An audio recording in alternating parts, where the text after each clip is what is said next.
Hello, my name is Samruth Lung.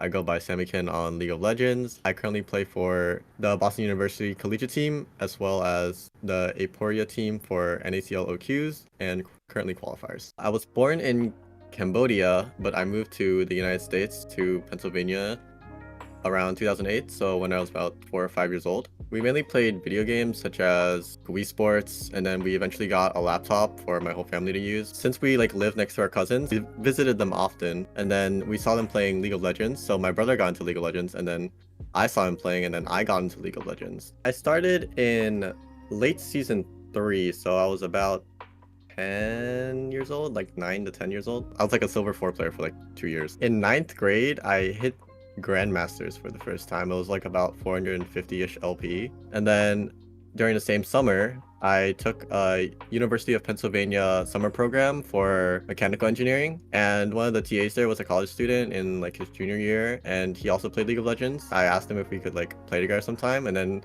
like the next day when I saw him after we added each other, he was like, I thought you'd just be like some kind of gold player like me. And then I like look over my friends list and I see that you're Grandmasters. I was like, oh, is that a high rank for like people my age? And he was like, yeah. I was like, oh. I am known as the Zoe One Trick in high elo, being able to hit rank 1 on a champion that most people didn't really play or believe to be really weak. So I'm like really happy that I was able to consistently stay in within the top 10 of NA for basically like 3-4 months, even like the middle of the season to the end of the season. I would say what really got me going into the competitiveness of League of Legends was definitely once I realized that I could get scholarships for just being good at the game and then finding a college that would be able to sponsor me. But in the end, I ended up choosing to not go the collegiate route. I was told by like my brother, who had like a lot more experience in the esports scene, that it's better to just go to a college that's good for you, that has like a good reputation, and work on amateur stuff on the side. So I ended up going to Boston University. They didn't really give me any scholarships for being like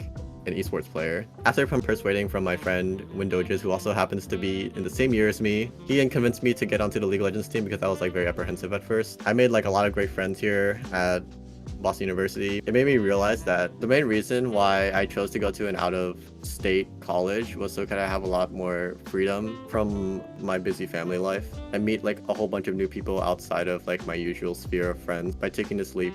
I knew and I'd hoped that I'd be good enough to be able to get into a new world of amateur and LCS. After going 2-3 in the spring open qualifiers, I had to take a break. I couldn't play in the summer open qualifiers because I was vacationing in Cambodia with my family at the time. I came back, grinded all hell out of solo queue, started college, got back challenger, and then I got invited by Karen Moser from EG as a part of the EG X HPE Combine. And I was really surprised because there was like this rule about 40% of a person's champion pool cannot be on one champion.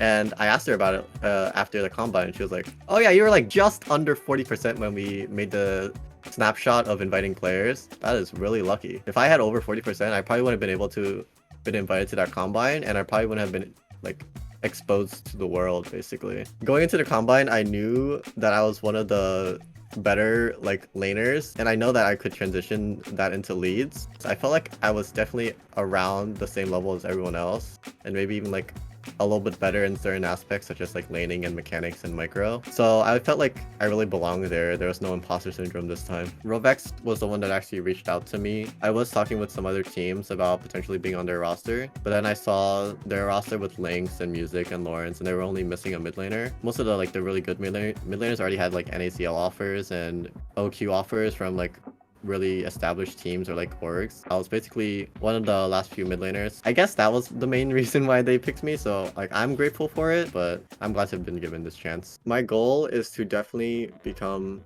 an LCS player. My goal for this split is to definitely make it to at least a promotional tournament and defeat an NACL team. I've already declared myself one rival, one Mr. Toasty Alex. We basically started at the exact same time.